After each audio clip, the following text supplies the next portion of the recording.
Imagine standing at the edge of a conversation that could destroy your career. Someone has just accused you of something you didn't do.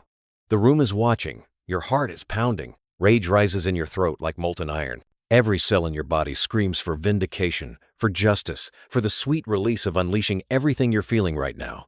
And in that precise moment, you make a choice. You say nothing. You simply look at them, your face betraying no emotion whatsoever. And you wait. What happens next changes everything. The accuser, expecting fury, stumbles. The room, anticipating drama, grows uncomfortable. Power shifts like sand beneath feet. And you standing there feeling everything but showing nothing, realize something terrifying and exhilarating. You've just wielded a force most people never discover. The force of emotional invisibility. In this video, we are going to explore one of the most misunderstood yet profoundly powerful ideas of human psychology and philosophy. Emotional detachment as a path to control, strategy, and inner mastery. What did Machiavelli truly mean when he implied that cold logic often triumphs over sentiment? Was he advocating cruelty? Or was he revealing an uncomfortable truth about human nature, that emotion clouds judgment and that those who see clearly rule silently? By the end of this video, you'll discover not only the hidden wisdom behind Machiavelli's ruthless clarity, but also how this principle applies to your modern life, from relationships and career to self-discipline and spiritual evolution. And the final revelation, the one at the end, is the most powerful of all. It's the key that transforms this ancient philosophy into a tool for peace and personal mastery, not manipulation. Before we begin, if you're passionate about deep reflections from psychology, philosophy, and the art of human behavior, subscribe, leave a like, and share this video with those who seek truth beyond appearances. Because what you're about to hear might challenge everything you think you know about emotions, morality, and control. But here's the paradox that haunts every honest moment of self-reflection. We are told from birth that authenticity is strength. Be yourself. Express your feelings. Don't hold back. We worship at the altar of emotional transparency as if it were the highest virtue. Vulnerability is courage. Passion is purpose. To feel deeply is to live fully. And yet, if you look closely at the architecture of power, at who actually shapes reality, rather than merely reacts to it, you'll notice something unsettling. The ones who rule, who command respect without demanding it, who move through chaos like ghosts through walls, are not the ones bleeding their hearts onto every surface. They are the ones who have learned to feel everything while revealing nothing. This is the uncomfortable truth that Niccolo Machiavelli understood 5 centuries ago. Sitting in exile, tortured and betrayed, watching the machinery of human nature grind kingdoms into dust. The truth that every emotion you cannot control becomes a lever someone else can pull. Every reaction you cannot master becomes a chain around your neck. Every feeling you obey without question transforms you from player to pawn. Think about the last time anger hijacked your mouth. The last time fear made a decision for you. The last time desire led you somewhere you swore you'd never go again. In those moments, where were you? Not in control. Not sovereign over your own life. You were possessed by chemistry, by conditioning, by the ancient wiring of a brain that hasn't caught up to the complexity of modern existence. You became, for those moments, predictable. And predictability is the death of power. But what if there's another way? What if the path to genuine freedom doesn't run through more feeling, but through the mastery of feeling? What if the instruction to be yourself is actually the most insidious form of control, keeping you emotionally reactive, perpetually authentic, and therefore perpetually manipulable? Consider this. Every tyrant throughout history has ruled through the manipulation of emotion. Fear, anger, love, hope. The masses, drunk on feeling, march willingly toward their own destruction, believing they're following their hearts. Meanwhile, the architect of that emotional storm stands apart, untouched, watching patterns instead of drowning in them. Cold? Perhaps. Effective? History doesn't lie. And this is where we arrive at the great question, the one that splits reality down the middle. Is emotional control the path of sociopaths and manipulators? Or is it the last rebellion against a world designed to keep you reactive, distracted, and eternally enslaved to forces you refuse to examine? Could it be that Machiavelli wasn't teaching cruelty, but liberation? That his infamous philosophy wasn't about becoming heartless, but about becoming free? What if the real tragedy isn't feeling nothing but feeling everything and letting it rule you? What if the revolution isn't in expressing more, but in mastering what you already feel? And what if, buried beneath centuries of moral condemnation, Machiavelli left us a map to the kind of power that doesn't corrupt because it's built on self-sovereignty rather than dominion over others? The answer lies deeper than you think, in places where philosophy meets psychology, where ancient wisdom collides with modern neuroscience, and where the uncomfortable truth about human nature finally reveals itself. But to find it, you'll need to question everything you believe about emotions, authenticity, and control itself. The reason emotional control feels so unnatural, so almost heretical in our modern age, is because you've been conditioned from the moment you could understand language to believe that your emotions are you. That anger is justified because someone wronged you. That sadness deserves expression because pain demands witness.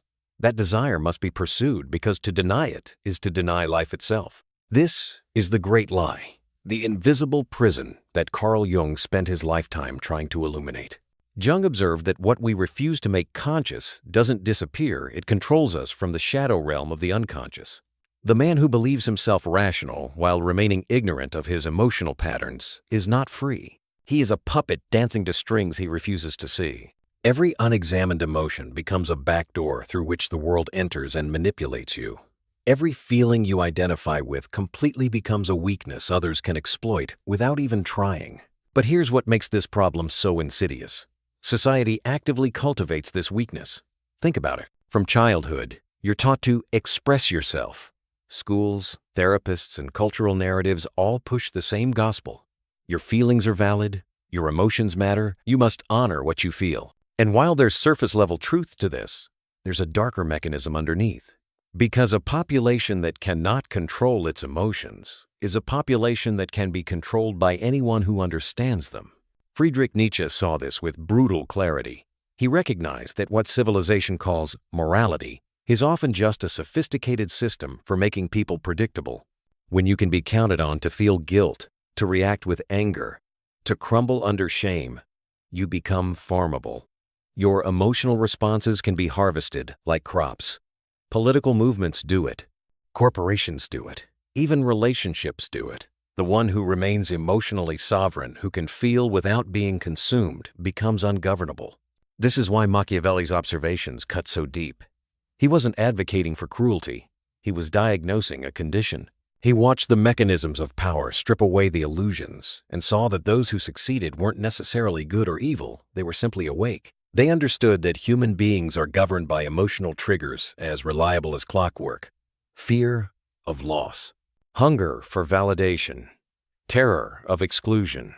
Master these patterns in yourself, and you become unreadable.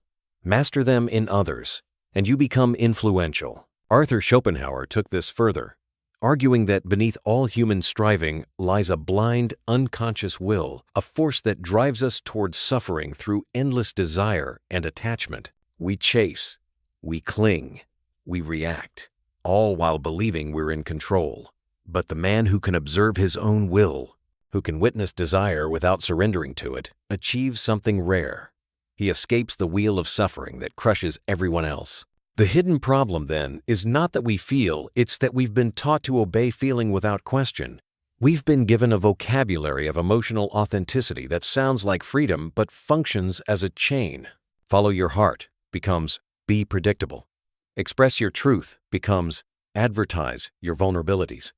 Don't bottle it up becomes react immediately, think later. And the cost? Your decisions are no longer yours. Your peace depends on external circumstances. Your power leaks out through every emotional reaction you cannot control. You become, in Viktor Frankl's terms, a prisoner not of circumstance but of your own unchallenged responses to circumstance. And unlike external prisons, this one travels with you everywhere. The tragedy is that most people never even realize they're trapped. Watch what happens when you cannot control your emotions. Not in dramatic moments, those are obvious, but in the quiet, daily erosions of power that compound over years until you wake up one day and wonder why your life feels like it belongs to someone else. You check your phone in the morning. A message triggers anxiety. Your cortisol spikes. The prefrontal cortex, the part of your brain responsible for rational thought, planning, and decision-making, begins to shut down. Neuroscience reveals this with brutal precision. When the amygdala, your emotional alarm system, takes over, you literally lose access to your highest cognitive functions. You become, in those moments, less intelligent, less capable, less human. And here's the terrifying part: you don't even notice it happening. This is the first unseen consequence. Emotional reactivity makes you stupider. Not metaphorically, physiologically. Every time you react with anger, fear, or overwhelming desire, you're operating with a diminished capacity for reason. You make worse decisions. You miss obvious patterns. You say things you'll regret and sign agreements you shouldn't. And because everyone around you is equally compromised, this degraded state becomes normalized. The blind leading the blind, all convinced they're thinking clearly. But it goes deeper. Consider how emotional predictability makes you controllable. Modern marketing isn't about products anymore. It's about emotional triggers, fear of missing out, anxiety about status, the dopamine hit of validation. Every advertisement, every political campaign, every social media platform is engineered around one principle. If we can predict your emotional response, we can guide your behavior. You think you're making choices, but you're following a script written by people who studied your psychology better than you ever did. The algorithms know this. They've mapped your emotional patterns with frightening accuracy. Show you content that makes you angry, and you'll engage longer. Trigger your insecurity, and you'll buy more. Feed your outrage, and you'll share without thinking. You become a battery, your emotional reactions converted into data, attention, and profit. And the more reactive you are, the more valuable you become to systems that profit from your loss of control. This creates what psychologists call cognitive capture, where your thoughts are no longer your own but predetermined responses to engineered stimuli.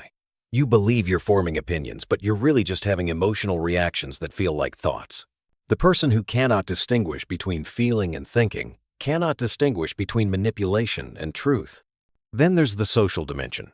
Every relationship you enter while emotionally ungoverned becomes a power dynamic you're losing. The person who can remain calm while you spiral has already won. The partner who can wait while you explode holds the cards. The colleague who observes while you react is taking notes. Your emotional transparency becomes their strategic advantage. You think you're being authentic. They see you're being predictable. And perhaps most devastating, emotional reactivity keeps you locked in the same patterns forever. You keep falling for the same type of person because unexamined emotion runs on autopilot. You repeat the same arguments with different people because your triggers remain unconscious. You sabotage opportunities the same way every time because the emotional script hasn't changed, only the stage and actors. This is what Machiavelli understood about human nature. Most people are imprisoned by forces they refuse to examine. They blame circumstances, other people, bad luck, anything but the truth. That they are not in control because they never learned to control themselves. And in a world designed to keep you reactive, distracted, and emotionally volatile, this ignorance isn't just costly. It's the difference between living your life and being lived by it. But here's where everything inverts, where the prison door reveals itself to have been unlocked all along. Because the path to freedom doesn't require years of therapy, spiritual retreats, or complete personality transformation. It requires something far simpler and infinitely more difficult. The willingness to observe yourself as if you were someone else. This is the rebellion Machiavelli never explicitly stated but demonstrated through his own life. After losing everything: power, position, freedom, he didn't drown in bitterness. He transmuted his suffering into clarity. He watched human nature, including his own, with the detachment of a scientist observing cells under a microscope. And in that observation, he found something the reactive never discover. Distance creates power. The first act of rebellion is linguistic. Stop saying, "I am angry." Start saying, "Anger is present." This micro shift changes everything. When you are the anger, you have no choice but to obey it. But when anger is simply a weather pattern moving through the landscape of your consciousness, you become the sky that watches storms pass. The Stoics mastered this. Marcus Aurelius, Emperor of Rome, practiced it daily, observing his emotions as external phenomena rather than core identity. The second act is strategic patience, what Machiavelli called the most powerful weapon few dare to wield. When provoked, the reactive person strikes immediately. When insulted, they defend instantly.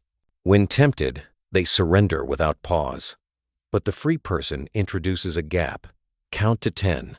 Breathe deeply 3 times. Walk away from the conversation for 5 minutes.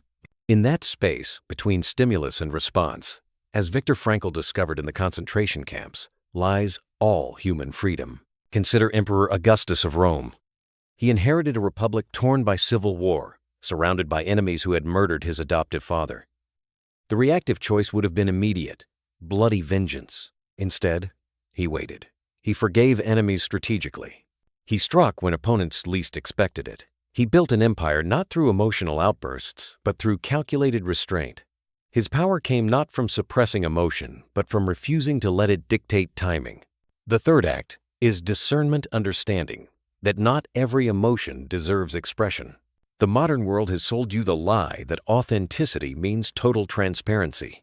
But the wise know that some emotions are traps designed to destroy you. Outrage keeps you engaged and distracted. Victimhood keeps you powerless and dependent. Vanity keeps you performing for audiences that don't care. The person who can feel these emotions, recognize them for what they are, and choose not to feed them has accessed a form of power that terrifies systems built on manipulation. This is where it gets radical. What if silence is more authentic than speech? What if withholding reaction is more honest than performing emotion? What if the truest expression of self isn't revealing everything you feel, but revealing only what serves your highest purpose? The masters throughout history understood this.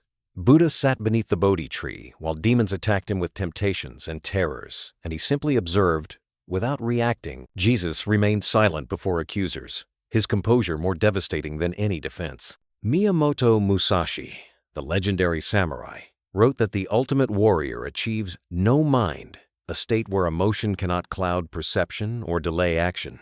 This isn't suppression, it's sovereignty. You're not killing the emotion, you're refusing to be killed by it. And in that refusal, you discover something extraordinary. You are not your feelings. You are the awareness that witnesses them. And that awareness cannot be controlled by anyone. Now we arrive at the truth that Machiavelli circled but never fully articulated, the secret hidden beneath centuries of misinterpretation and moral judgment. The truth that transforms feel nothing, control everything, from a strategy for domination into a path toward the most profound freedom a human being can experience. Here it is. The ultimate form of control is the dissolution of the need to control. Let that paradox settle in your mind for a moment.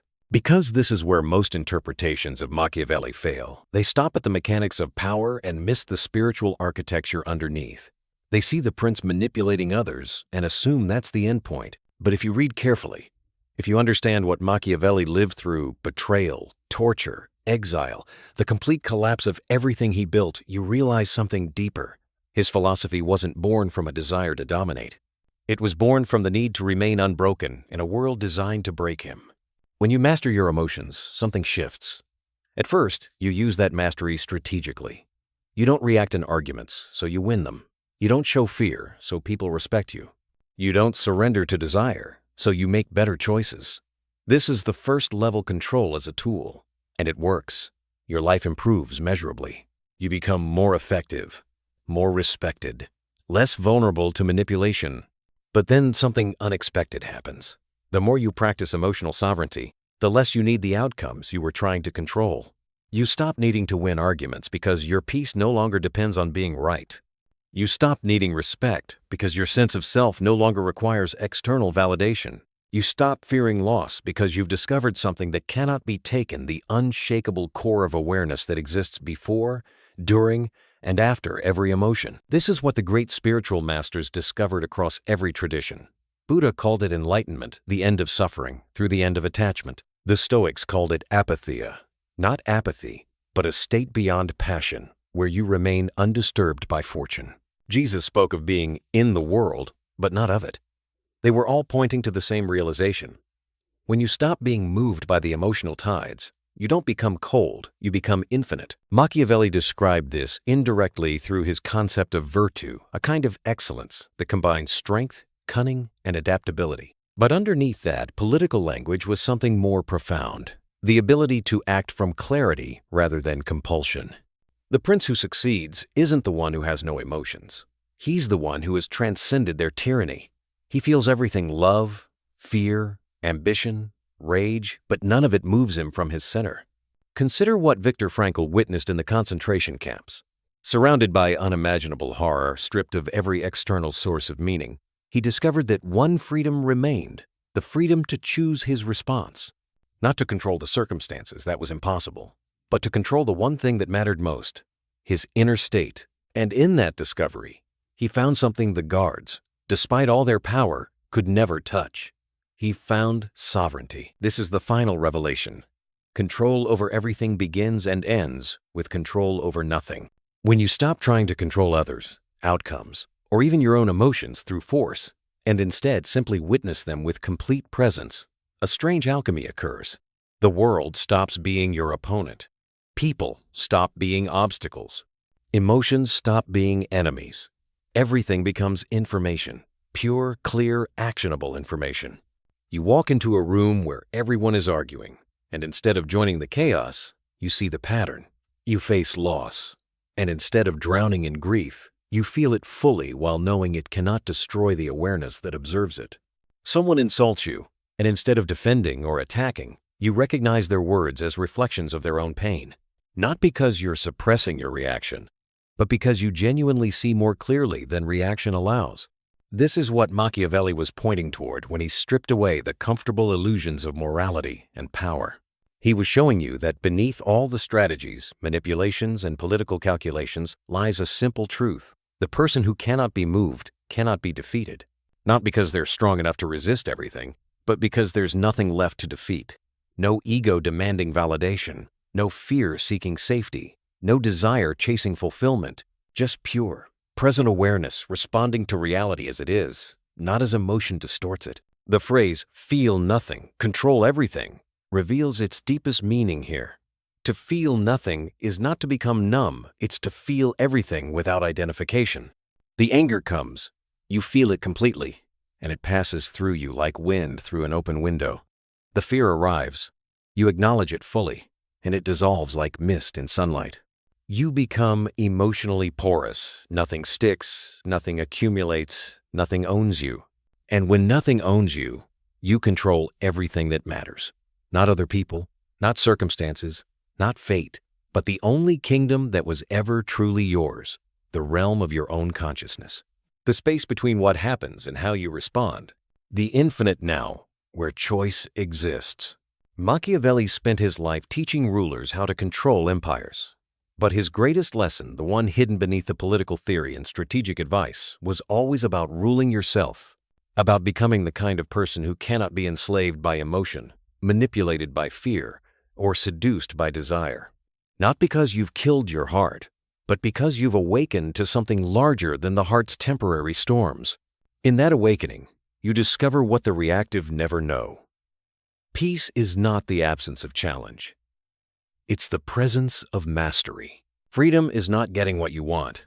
It's wanting nothing from a world that can give you everything because you're already complete. Stand in that completeness and watch what happens. The chaos continues around you, but you remain still, not frozen responsive, not cold clear, not heartless liberated. And in that liberation, you finally understand what it means to feel nothing and control everything. You command not through force, but through presence. You influence not through manipulation, but through being unmovable in a world of constant motion. This is Machiavelli's hidden gift. Not a manual for tyrants, but a map to sovereignty.